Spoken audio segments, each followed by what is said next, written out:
Hello everyone, and welcome back to Neopets the Darkest Faerie. Last time we did exploring in the Brightvale Coast, did some side quests, picked up some treasures and whatnot, but we left some other areas by the wayside. And today we're going to be tackling those, because they are some very specific and special areas to the Darkest Faerie that we're going to talk about. Because these are our first introduction to these. First is the rather questionable and interesting and curiosity-filled ruins that are right outside of Meridel, filled with their own undead minions. And now Neopoints that I can't get. Great. It also seems to have a save point that's right outside of here, so I might as well see what's going on that makes this place so interesting. As we head into the deep darkness of what this place is, I'll just say that Neopets the Darkest Faerie has a certain number of dungeons and side areas that are not important to the main story and don't have any side quests attached to them that are known as trap dungeons to some people in the community. The Dungeon Ruins is arguably going to be the first one that you actually run across accidentally, depending on what you do. Now, why are they called trap dungeons, you might be asking? Well, it's kind of a fluid definition that you're able to put onto it, because not all trap dungeons are the same or serve as the same kind of trap. In the case of the Dungeon Ruins here, the trap is pretty much in the sense of you might be expected to come here because you think a certain side quest we're going to get a lot later on in the game is going to be attached to this specific area, and it turns out that's not the case. Which means that you're just going to be running around picking up the treasures, which is always good to do. But ultimately, there's no real purpose in order to come down here except for sightseeing, doing some random fights. It's not like this dungeon is honestly really hard, especially when you can take down wizards without a second glance by just blocking their attacks. Yep. Oh, don't do this to me, you spells. Alrighty. Have to be really close for him to guard it right into them, like that. And that's pretty much what this version of the trap dungeon really does. Is it the only one we're going to look at? No, because it actually takes a pretty short amount of time in order to get through this. The main thing that sets the Dungeon Ruins apart compared to kind of every other trap dungeon? Whoa. Dude, are you okay? Okay. Okay. Let's put you out of your misery. There we go. Too many wizards and too many battle effects. The undead just keep coming back, so you might as well just keep going through. But the thing is, each room is kind of sectioned off from one another, and you have to find the switch or the lever in order to open the gate in order to continue forward.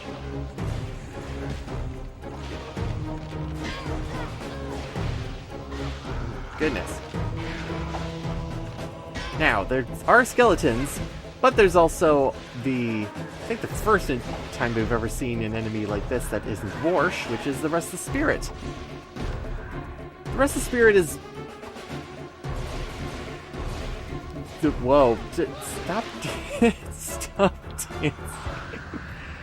A little bit more fun to deal with because he likes doing more mental stuff to you. It looks like he might be attacking you, but instead he's just like reaching out his hand and apparently doing some brain drain ability on you in order to take down some health. And then when you kill them, they just kind of... Excuse me. Jeez, you are restless. You just want to just take me down. I want my silver neg, please, in peace. Goodness. Yeah, 'cause he's just doing brain drain stuff. But I just kind of like whenever you take down one of the restless spirits, because it's kind of easy to do, is they just deflate like balloons all over the place and just gonna go poof at the end. I don't know, they're fun to fight sometimes.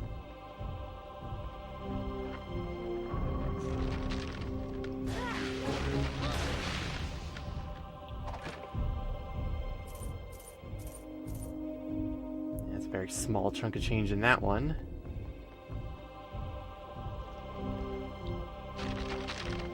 And it just so happens, looking around all the time for the lever in order to open the door, it's back where I got assailed by all of those guys at the beginning of the room. Great job, me. Alright.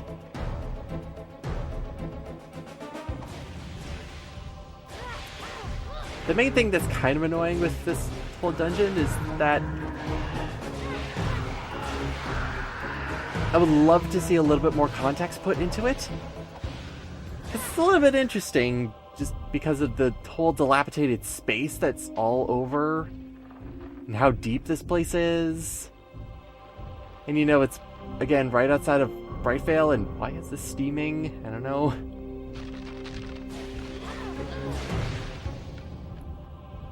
Sometimes it's just a good area to go through because it gives you the feeling of what we're going to go through much later in the act. Hint. It's going to be a lot of underground stuff.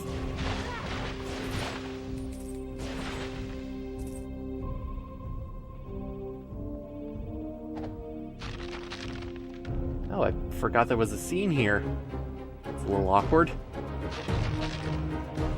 But yes, this circular area is just going to bombard you with as many undead guys as you possibly can deal with, so I find that Tor is a little better at dealing with all of this. Especially if you're able to actually pull off some stunning ability on them, but it's not always a necessity. Like, the Light Mote's special ability of stunning enemies is one that I don't use as much as I really should.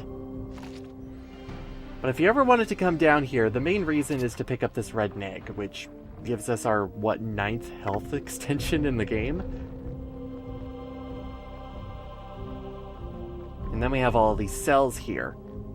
Only one of the cells has another treasure chest that we need to pick, or 2 of them actually. Pretty sure that was another one of the new enemies that is almost introduced here. He might have just gone through the wall, though. Might have just gone through the wall and decided to screw off. Okay, cool, great. Excellent job. Alright. Nope, there he is. Okay, does he want to come out and play? Well, this isn't really a great example, but this is the spirit sword. The nice haunted ghost inside of a sword. Apparently my description for it is just saying, nope. He doesn't want to do anything. Anyway. You can go through all of the cells, but only the extreme left and right cells have the treasure chests that you're looking for in order to complete the tally. And unfortunately, there wasn't any other spirit swords in order to actually give a better example of that. Don't worry, there's going to be more chances of actually seeing them in action instead of going through a wall not giving a damn. Other than that, just a quick jaunt through the dungeon ruins and we're good to go. We learned a lot, we laughed a lot, it was a bunch of fun. And it's a good first introduction to trap dungeons.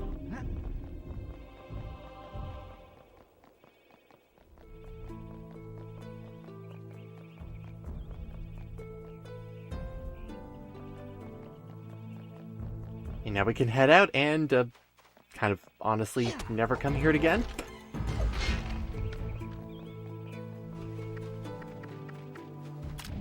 But now it's time to actually see what's going on with this cave. It's kind of just nestled right in the southeast tip of the outskirts. Not so much the coast. Almost the coast at this point where the arrow is. But this is really where I feel like Trap Dungeon actually gets its name. Because the other one was really a trap that it misleads you. This dungeon, the Mountain Passage, is definitely what I would call a trap dungeon. Just because you're dealing with a chasm at the very beginning, so you know when you actually go across the zip line, it's going to be a one-way trip.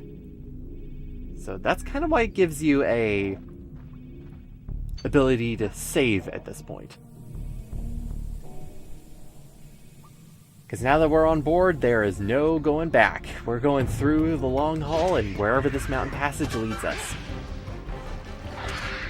Now, compared to all of the undead that were in the dungeon ruins, the mountain passage is littered with spiders, and, well, spiders aren't really all that fun to really fight. You just get out your water moat and just kind of go to town. But you kind of have to be careful because I will just say this about the mountain passage. It's arguably the hardest dungeon in the game. And by hard, I don't mean that it's difficult. It's hard because it's really unfair. You'll see why in a little bit, but it's not so much the spiders that are pretty much crawling everywhere in this dungeon. Because they're everywhere. But it's pretty much just the layout of the passage and what you have to do and how you get penalized if you actually screw up. Because not only do you have to use zip lines, not only do you have to fight spiders, but you have to jump between zip lines, which is a little bit unreliable. I know in my past that I have jumped normally like you should, which is just like holding in the direction of where you want to jump, and either Tor or Roberta just kind of jumping away from everything, so it's a little bit annoying at that. However, you will begin to figure out why this dungeon is a little bit unfair because of what we have to do next. Because all the way just down over here is another save point, which might seem a little bit odd to you, that there would be such a thing in a dungeon that doesn't actually mean anything. Well, let me just say that this area right here with all this water, if you are in this water, you fall into it, or you glitch through the platforms in order to get across it, because believe me, that's happened to me before, you will get an instant game over. If you fall into a chasm, you will get an instant game over. Any other water that is also in this mountain passage, you will get a game over. There is no leniency for falling into anything. So that's why I think it's a little bit unfair, especially when you get into this big lake area here. And, well, you kind of have to navigate very, very carefully of where you are jumping to, where you're jumping off from, making sure that you don't tumble actually over a ledge into the water. It's a whole thing about managing your movement more than it is about actually traversing the dungeon.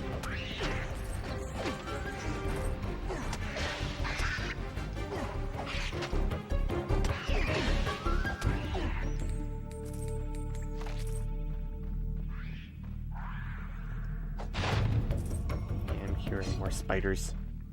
Just get rid of them.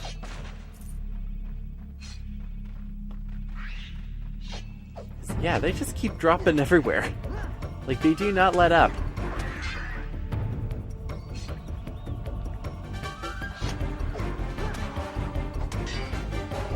Not at all. Especially good when giant spiders, with their buckets of health, like getting stuck in walls sometimes, so it's a little easier to fight them. Otherwise, they like rolling backwards and rolling forwards at you. Apparently, they just like having the rollout attack. Yeah, it's always good. This area over here, jumping onto this spider web and up, I've died here. Or at least game overed there. Just because I can't spring up properly. Now we have to just get around here.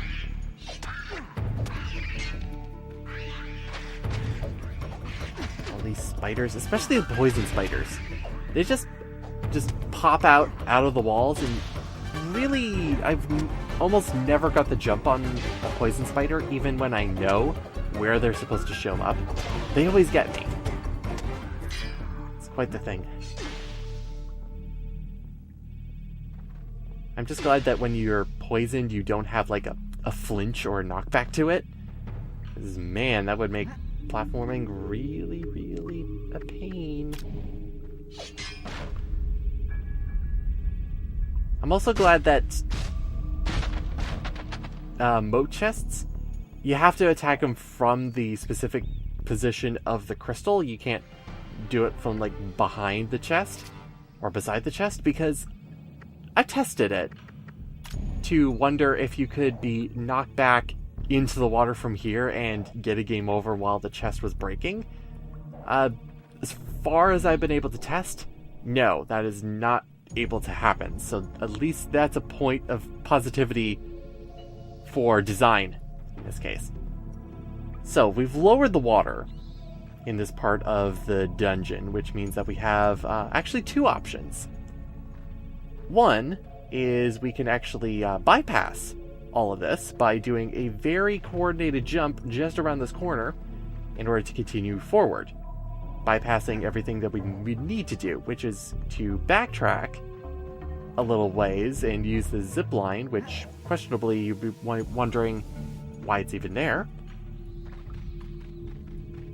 And then with that new platform right down there, I have to very carefully make my way down to, will allow us to actually sail across to all of the islands that are in our watery grave in order to get to where the steps are. No problem, right?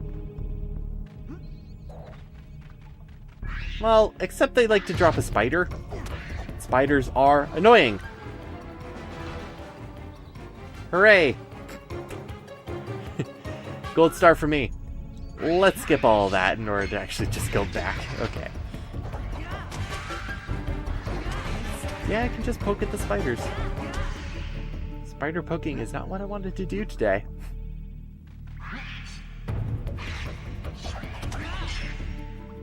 This dungeon also takes home having 3 save points in it for a completely optional dungeon. They had a feeling that you were going to die here a lot. I don't know if that means that you should actually like switch the game design around, or, you know, not have death happen all the time. But oh well. This is the final challenge of the dungeon, is that you have to do a lot of quick jumping across our spider zip lines in order to get through the rest of what is happening here. Especially really quickly jumping there. That has screwed me over as well, because I believe if you leave it any later, it won't recognize that you've hit the edge of that line, and you'll just go straight veering to the left. That I shouldn't have done. I'm just asking for trouble. But all I want is this Nova moat. It'll be super helpful, because I'd rather not spend the money on them.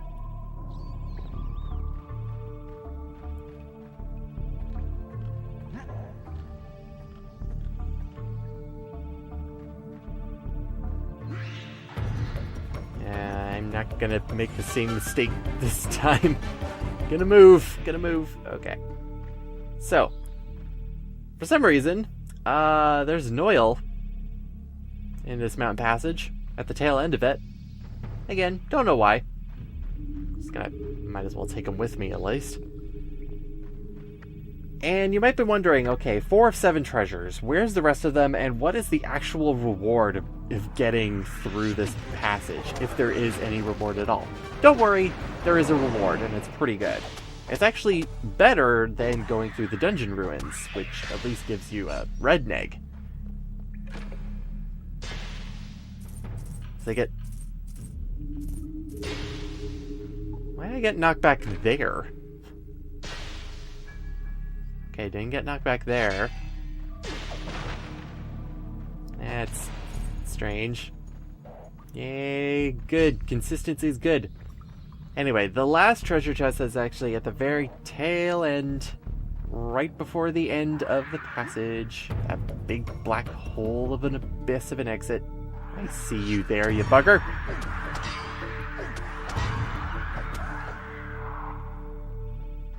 Deal with you now.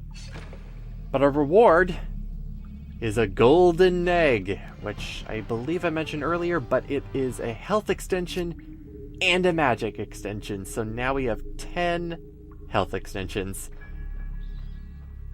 There's a lot more to come too. But where does this mountain passage ultimately lead in the end? Turns out, it actually leads us into kind of a back door into where we need to go ultimately for the plot to progress. It's a little bit strange to be honest, but we do land in a weird section of the Bogshot Swamp. If you ever needed a back channel in order to actually get here, it's there for you to use.